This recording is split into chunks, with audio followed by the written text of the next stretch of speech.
The path ahead appears daunting, and every step I take is faltering. The road seems endless, making me feel so powerless. My heart is shrouded by this burden, and as my misty eyes blur my vision, I cannot move anymore. Ready to give up, my hope dwindling, a single ray of sunlight suddenly shines through. I find the one. We talk, we delve deep. Hope surfaces, lost faith returns.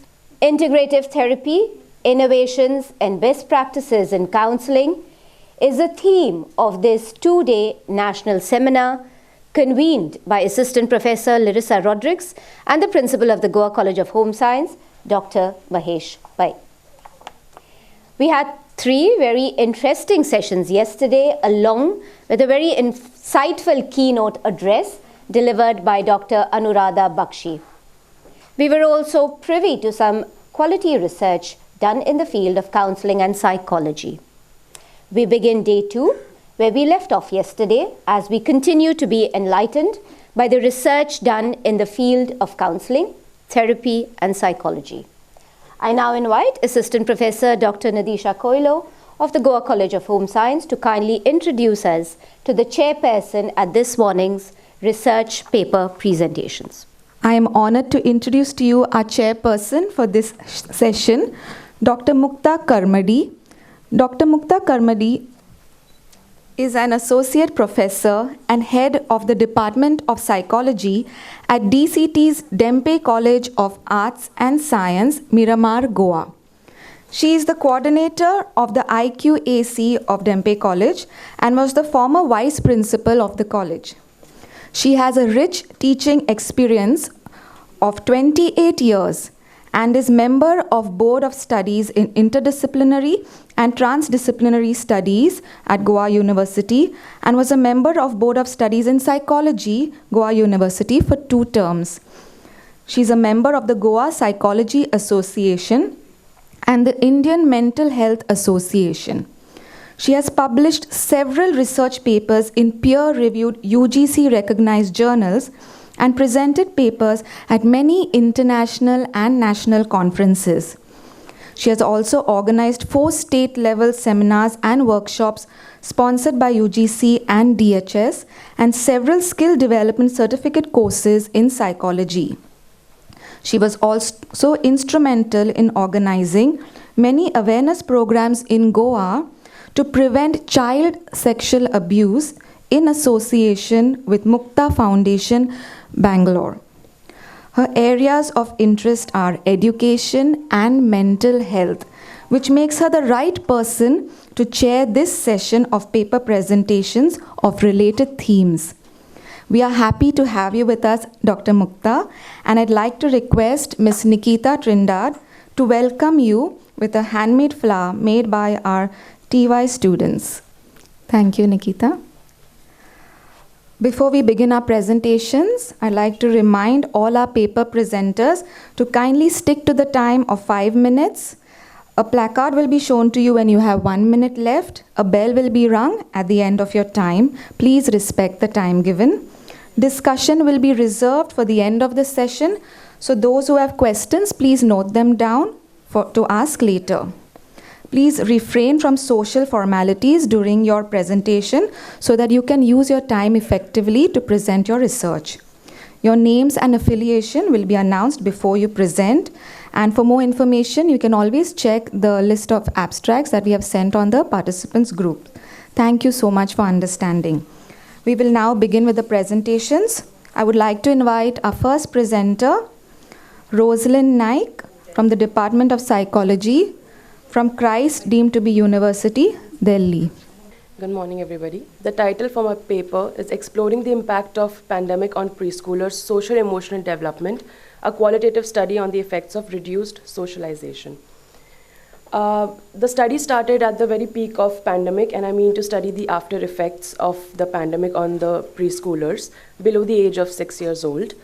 The shutdown of schools to maintain a social distancing, limits the interaction of children who are supposed to have peers and friends during this period of time, because it's the very initial period of time for them to gain a social and emotional perspective towards the world. So the response of a child during a crisis depends on the physical and mental health of the children and the social, emotional, economic circumstances of the family, as well as the early experiences, which is what I determined to study about. The theory I used for this was the ecological theory by Bronfenbrenner, in which my focus is on the microsystem, which is the initial stage, initial environment of a child in the world. The research paradigm for the study is constructivism, as it recognizes the importance of understanding the unique experiences and perspectives of parents and children during the pandemic, during the COVID-19 pandemic experiences. These are my research questions that I've been working with: how parents observe changes in their preschoolers' social-emotional development since the pandemic and reduction in social opportunities, and so on. There were few studies that I came across which were remotely related to the research study that I have been working on. But the gap here is that none of these were considering the age group that I am considering in my research work, which is below the age of 6 years, preschoolers. These are the studies that I've listed, few recent rapid studies review. The population for the study that I used were the parents and guardians of these young children living in New Delhi. I chose an inclusion criteria. I chose families with 2 children. Firstborn was like before the pandemic hit us, and the second was during, so that I could do a comparative study between the 2 children, social emotional development. The method was interview that I used for the data collection. And after I collected the data, I transcribed the entire interview and did a thematic analysis to discover themes. Now the analysis part I have not put in this because it is still in process. I have reached a saturation point where after 5 to 6 interviews I'm getting similar responses, but I intend to take more so that I can have a more concrete result for my study. So it's still in process, which is why I haven't. The limitation was that only the saturation point that I reached, and no such implications I faced during my interviews till now, and further hopefully. Thank you, Rosalind. Our next presenter is Nitila Gavas, who's doing her MPhil in Psychiatric Social Work from the Institute of Psychiatry and Human Behavior, Bamboli, Goa. Good morning, everyone. Today my topic is intervention with sexual abuse children. Because of time limitation, I go through the objectives of the studies to create the database with regards to child sexual abuse in the state of Goa, to assess the magnitude and the form of child sexual abuse in Goa, to analyze the crisis intervention mechanism for child sex abuse in Goa. Here the research methodology, the study is based on the secondary data collected from the police department. As per POCSO Act, you know that it is mandatory that the report of CSA cases at the nearest police station. This study, I have used a census method I adopted. The 347 child sexual abuse cases reported in 25 police stations collected through RTI during the period of 2018 to September 2022. Now here we can see the blockwise distribution of CSA in Goa. Here the Goa map is there. The Salsette Taluka stands 110 highest cases. Then Bardesh Taluka 79 cases, and followed Tiswadi Taluka 43 cases. It is clearly seen that the taluka lying in the coastal belt as on tourist hub So we can see here the name list Bardes, Tiswadi, Marmagua and Salsette is having more number of cases, whereas in the rural area like Sattari, Dharbandoda, Sangem is having less number of cases. Coming to the age-wise distribution of CSA in Goa, so here the sample size of the children 13 to 18 is more than consistently more than the other two groups. So now here in gender-wise, we in age-wise, I wanted to tell you that the factors of the that teens may risk of CSA like insufficient parental supervision and monitoring, and there is a lack of interaction between the kids and the parents. So now coming to the gender-wise distribution, the female cases is more 279 and male cases is less 68 cases. So then here the year-wise distribution of CSA, we here see the line graph. So before the COVID 2019, 95 cases were registered. In 2020, during the COVID time, 64 cases were registered. Then now coming to the till September 2022, 48 cases cases of CSA were registered. Coming to the place of origin by distribution, Goa is the highest number of cases, 225, and the other states means out of state also 1/3 cases also registered, and out of country also the Russian, France, and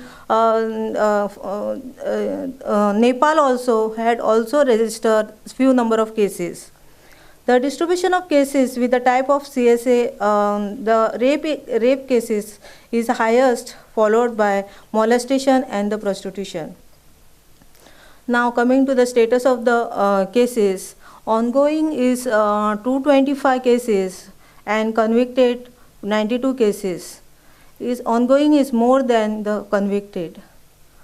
Now coming to the conclusion now, the multidimensional approach is required in these regards. Responsibility lies with the state government, police department, judicial system and medical fraternity to implement the act in spirit and to respond these cases with urgency, empathy and compassion. Speedy trial are also possible if the judges, their staff, prosecution, police and defense coordinate with each other, failing which concept of special court will be defeated. Doctors and mental professionals also need to be trained to understand the complexity and help in proper scientific collection of various evidence while examining the child victim of sexual abuse. Compared to recent year, there is an increase in the number of cases being reported, and the same is due to awareness which was able to create through various training and awareness program along with NGO and the Friends of Police.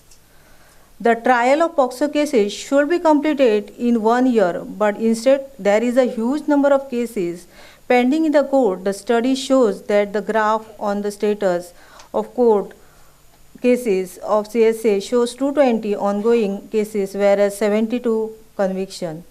Thank you. Thank you, Nitila.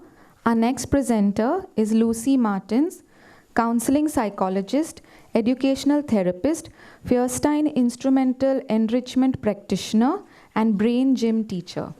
Good morning, all of you. This is mediation in an inclusive mainstream school. In order to be mediators, we have to have very good interaction. So what's this? Yes, so I have responses in verbal and non-verbal. Some of you have not responded, but it's there in your mind what this object is. So we have a stimulus and we have a response. That's encoding and decoding skills. Fine? So, next part. Okay. Well, so behavior therapist put this theory model, stimulus, organism and response. So we have an input, there's a process happening within the person, and that's the response that is generated. So then the next model that comes in is a stimulus, human organism, human response. This is the model designed by Feuerstein. In the year 1990, he actually went out of his way to introduce that a mediator is important. Why is mediation so important? Because there are times when a child fails to absorb what's happening in the classroom.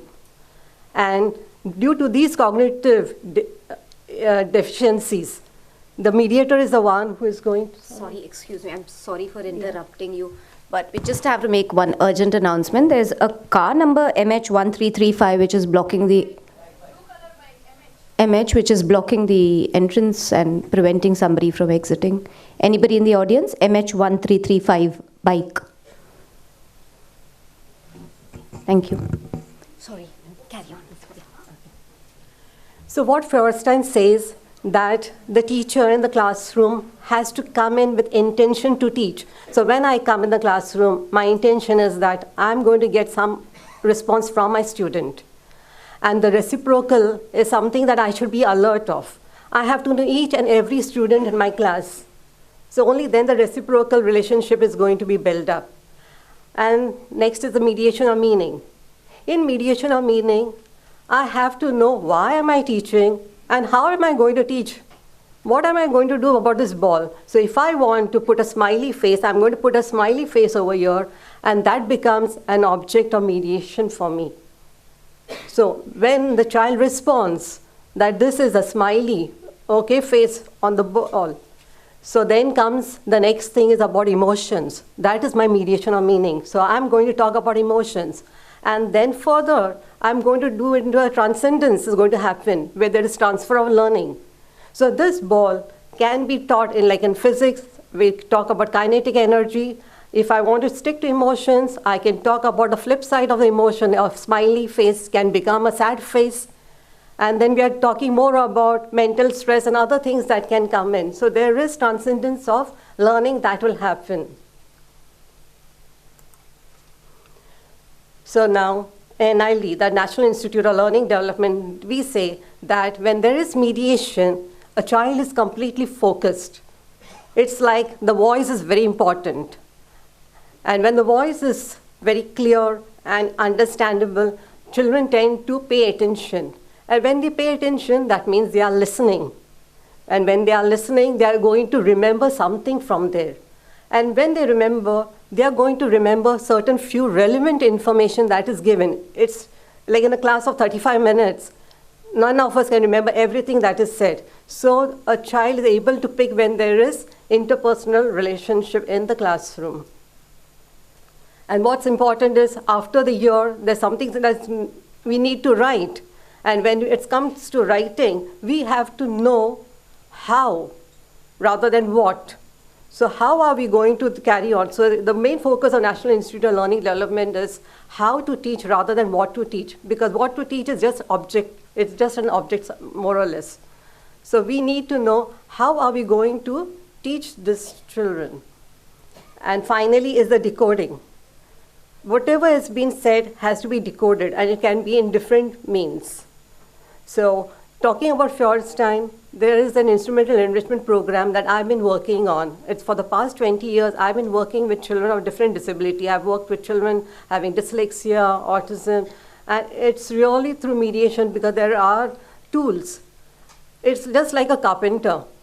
A carpenter may be very good, excellent at his work, but if he does not have the right tools, he is not going to give his best service. So every teacher should have the best tools in hand. The best books, the resource room has to be well equipped in order to meet the child's needs. Well, I think I'm done. Thank you. Thank you, Lucy. Our next presenter is Chavi Arora, postgraduate student, Department of Human Development, Mount Carmel College, Bangalore. So my topic is emotional intelligence and resilience among late adolescents. So emotional intelligence allows us to respond instead to react. When we, by this quote, what we mean is that if a person is aware of himself or herself, he is able to respond well to the society and the environment. And when we talk about the resilience, they are able to manage their environment and cope well in this difficult situations. Coming to the introduction, adolescence is one of the crucial stages in the lifespan. When we talk about the adolescence, we talk about the different changes and the biological changes, physical maturation, identity formation, all these changes take place. So this is a transitional period from childhood to the adulthood. So they face a lot of adjustment problem, lack of friends, lack of family understanding, and lack of social interaction. They sometimes doesn't feel so comfortable talking to your different peoples. So in this time, so emotional intelligence play a key role when they understand themselves and the surroundings. So it have been seen in people with high level of emotional intelligence often successfully adjust with flexible environment, and people with the adaptation depends on various factors like the way they engage with the world, availability of the social resources, and how they cope up with the such situations. So for better adjustment, one should have certain level of emotional intelligence, which is nothing but how well they understand and manage.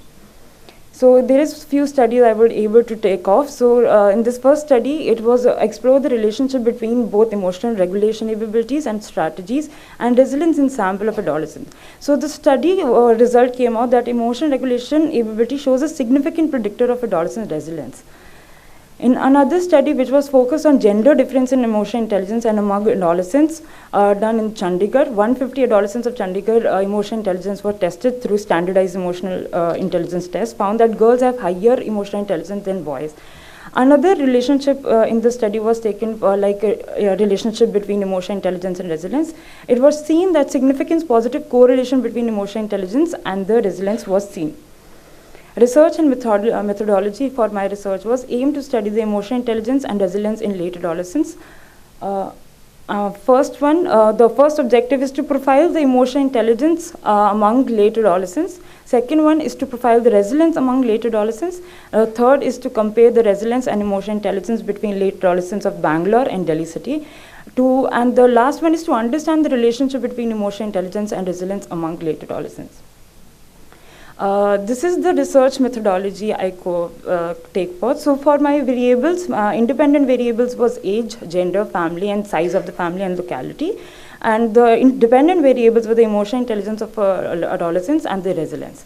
Sample size were 400 late adolescents were taken of 18 to 21 years. The two scales I have used is emotional intelligence inventory by S.K. Mangal, Ms. Shubhra Mangal, and resiliency scale by Dr. Vijay Lakshmi. So these are the dimensions which we look forward to. So in resilience, there are 4 dimensions, which is perseverance, composure, self-reliance, faith. And in emotional intelligence, these are the 4: intrapersonal awareness, intrapersonal management, interpersonal management. So coming to the result and discussion, I just like to convey that in table 1, basic data of respondents has been shown maximum participants belong in the age group of 17 to 19 and less than half belongs in between 20 to 22. And to maintain the homogeneity of the test, we take the equal number of the amount. So it's like 200 from Bangalore and 200 from Delhi, and equal number of weightage to gender was given. Table 2, in the above table, respondent family information has been shown, through which we are able to see maximum people belong from nuclear family, lives in independent house. More than half of the people earns more than 1 lakh monthly income, have almost similar weightage of percentage. Most of the participants are firstborn and with 1 sibling. Table 3, Table 3 is the profiling of the resilience. So maximum medium level of resilience seen among late adolescents from Delhi and Bangalore. And table 4, which table 4 is the perseverance dimension. There are no such significant difference seen in the level of perseverance among late adolescents.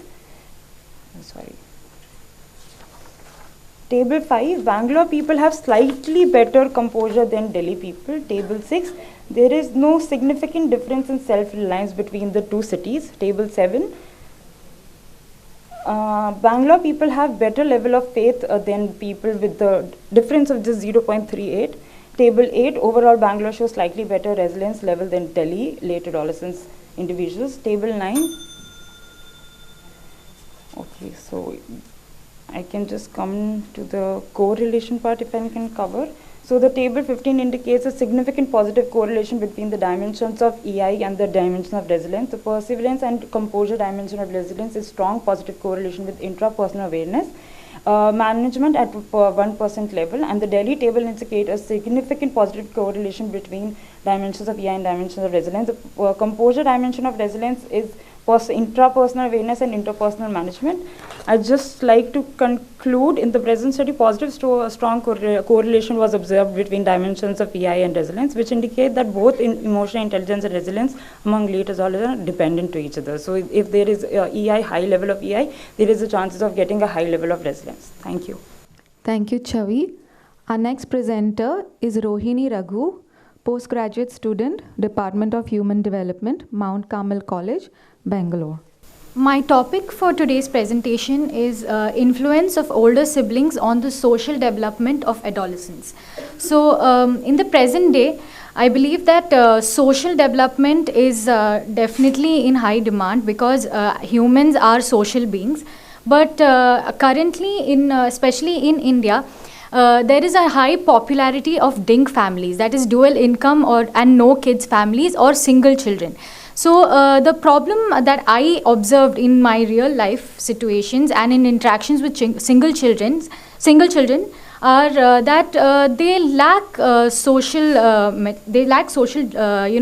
resilience. They don't seem to be able to adapt well into social situations.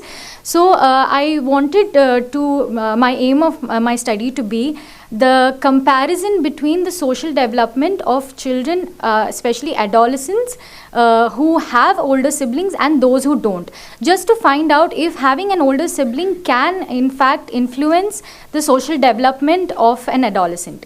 So this is the abstract of my study, and so here I wanted to basically compare how the social development can differ in adolescents with older and without older siblings.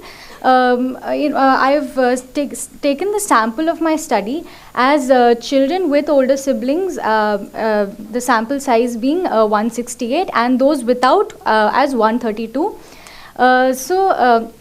This sample was then basically bifurcated into boys and girls, and the samples were collected from urban Bangalore school populations. The scale I used was social maturity scale. So to study social development, I used social maturity because there is a link between social maturity and social development. The link is that the end of social maturity can be defined as the growth and development of a particular aspect of social development. Now coming to my objectives I would like to compress into, as I said, that I wanted to understand how the social development differs between these two groups. This is my research methodology. So as I said, the total sample size is 300 adolescents, and this was divided into those with and without older siblings, and these are the number of the sample. So the test I used was social maturity scale by Dr. K.S. Rupa and Ms. Saira Banu Daragad, and this had basically different dimensions in them. Coming to previous research, so where I derived my inspiration from is definitely my real life situations. Then I went back to studies. So studies definitely proved that, if I would condense this, studies proved that there was definitely a influence of older siblings where they helped in pro-social behaviors and pro-social conduct development in adolescents.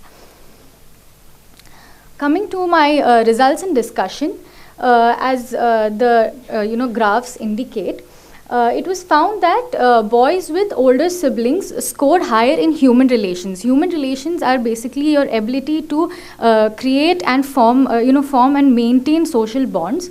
Whereas in girls, it was seen that girls with older siblings had better adaptation abilities. They also showed better communication and self-realization. So this data I had further bifurcated into based on age groups, that is 13 to 15 year age group and 16 to 19. So 13 to 15 boys and girls showed higher adaptation levels, as well as 16 to 19 girls with older siblings showed higher productivity and communication, as well as self-realization. So results also indicated better cooperation levels in children with older siblings, as well as girls showed better self-direction and in the presence of an older sibling in their life. Okay, I'd like to conclude by saying that there was definitely a difference seen in the social development and maturity in children, adolescents with older siblings. And is especially in terms of adaptation. Adaptation basically means the ability to adjust and readjust in social situations. So my study basically, it supported the hypothesis that an older sibling definitely helps in the social development of an adolescent. Thank you so much. Thank you, Rohini.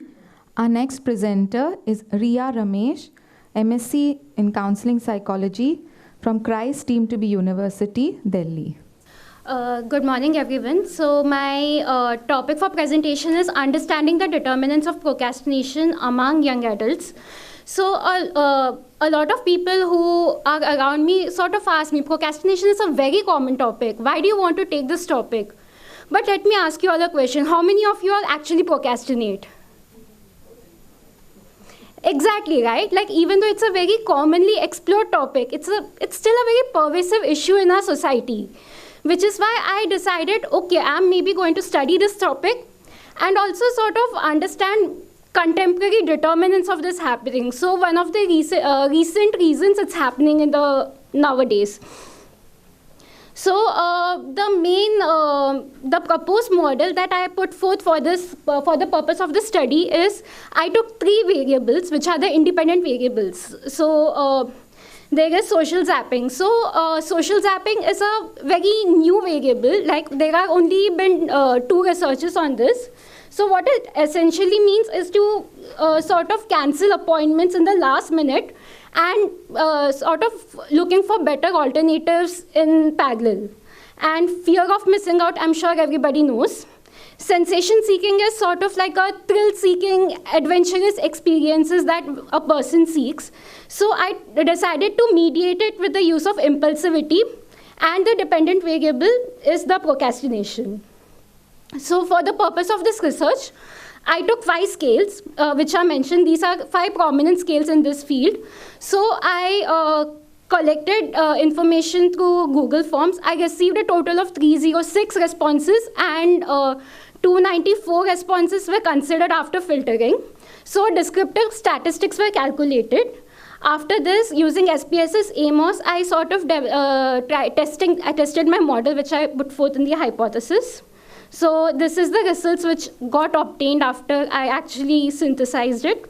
So based on these results, I created a new model. So basically, sensation seeking was out of the model because the coefficient was not statistically significant. As you can see, social zapping is related to impulsivity but not procrastination. Fear of missing out was something which sort of perfectly fit into the model, like it mediates impulsivity leading to procrastination. So as far as the discussion is concerned, I tried to sort of look up researches as to why this was happening, why the model did not actually fit. So basically, as we can see, social zapping is related to impulsivity, which sort of confirms that a tendency to switch plan in the last minute is an impulsive decision. But it did not really correlate with procrastination. So it was something different that I obtained as opposed to the research. So when I tried to look for the reasons, I realized, okay, maybe this is an Indian population, this is a different population, and the scales were sort of different than what I used. Other than that, sensation seeking did not fit in the model. So when I tried looking about it, so I realized that a lot of Indian population actually want to seek thrill. They are sensation seekers. But all of us want to go out and have a good time, right? But our rigid schedules don't allow us to do that. So which is why even though people are sensation seekers here, like they don't necessarily procrastinate to seek the sensation. So, and the last variable is fear of missing out, which sort of fit into the model perfectly. So what we can do with this information is we can keep in mind this variable when we design specific interventions for procrastination. That's about it. Thank you. Thank you, Ria. With that, we come to the end of our presentations. I would like to ask if anyone has any questions for the presenters. Any questions from the audience? Would now like to invite our chairperson, Dr. Mukta Karmadi, to give us her valuable feedback. First of all, congratulations to all the paper presenters for their wonderful research work. And I thank all of them for sharing their research findings with all of us here. And I appreciate the researchers for having chosen various topics which are very interesting as well as have a lot of relevance to the present society in current times. What are the psychological issues? So all the papers focused on that. And altogether we had 6 papers. All the papers were good. Of course, fine-tuning of research skills continues throughout our life. In spite of publishing several papers, still I am also a thing that I'm still learning to fine-tune my research skills.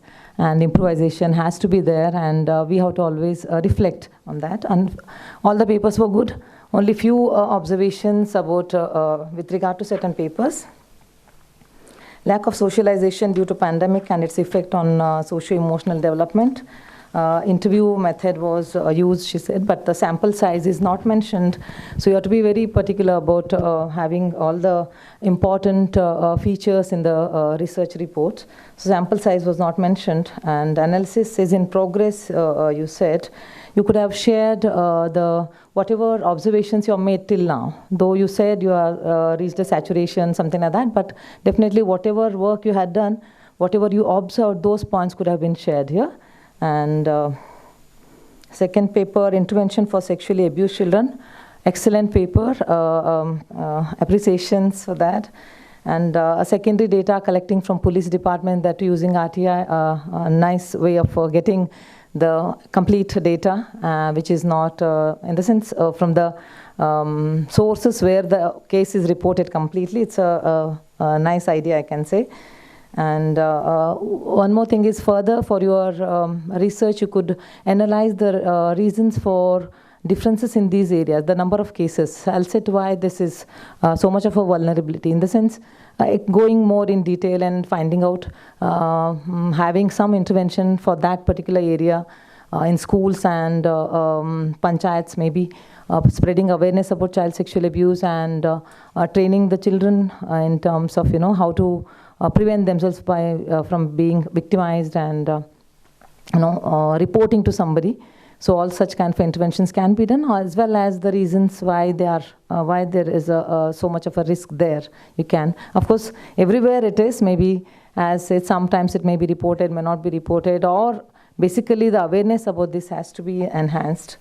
And conclusions focused on a lot of suggestions and recommendations for on the legal aspects, and also some kind of psychosocial recommendations could have been included. And mediation in an inclusive mainstream school. Ms. Lucy Martins is a remedial teacher, I think. And it's not a research study as such, but basically she focused on reciprocal relationship between the learner and the student, which is very important. And the 6th paper, Emotional Intelligence and Resilience in Adolescence. Of course, I also had mentioned Bangalore and Delhi because of the convenience. You might have chosen those. But again, you can give some reasons for supporting that. Why did you do that, and how you can compare those two. Only thing is the reason could have been given there. And influence of older siblings on the social development of adolescents, and nowadays is. You wanted to say something? Oh, okay, sorry. Okay, good sample size, I must say, and but only thing is too many objectives you had mentioned, and you can reduce them. Sometimes to study the gender difference in, say, A, to study the gender difference in B, like that, rather than you can say that to study the gender differences in various on various factors like that. Okay, and the last paper, Understanding the Determinants of Procrastination Among Young Adults. Okay, good sample size, but good study. Only thing is conclusion should have been drawn in a better manner.